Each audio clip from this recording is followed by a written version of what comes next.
కొత్తగా ఏదో పెయింటింగ్ వేస్తున్నాడుగా. ఇద్దరు ఎక్కడికి వెళ్ళారు? వీధి చివర శంకరి అక్క ఉంది కదా, వాళ్ళ అబ్బాయి పుట్టినరోజు. మేము అక్కడికి వెళ్ళి కేక్ తినేసి గిఫ్ట్ ఇచ్చేసాం.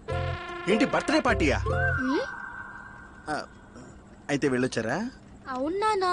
కేక్ తిన్నారా? తిన్నాం నానా. మరి నాకు తీసుకొచ్చాను నానా, కానీ వచ్చే దారిలో అది కూడా తినేసా. ఎంతో గర్వంగా ఉంది నాన్న. పని చూసుకో.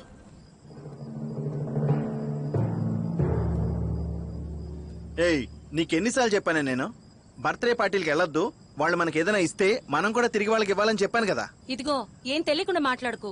నేనే 4 గ్రైండర్లు తీసుకొచ్చి చిన్న బిజినెస్ మొదలు పెట్టి కొద్దిగా డబ్బులు సంపాదిద్దామని ఆలోచించి లోన్ విషయమే శంకర్ ఎక్కడికి కలిసి మాట్లాడొచ్చాను. ఆమె మహిళా స్వయం ఉపాధి సంస్థలో సభ్యురాలు. దానికోసమే వెళ్లి గుర్తు చేసొచ్చాను. నువ్వు బిజినెస్ ట్రిప్కి వెళ్ళావు, మరి పిల్లాన్ని ఎందుకు తీసుకెళ్ళావు? రేపు వాడి పుట్టినరోజు నాడు వచ్చి నాకు అలాగే చేయండి అని అడిగితే డబ్బు కోసం ఎక్కడికి వెళ్ళాలి?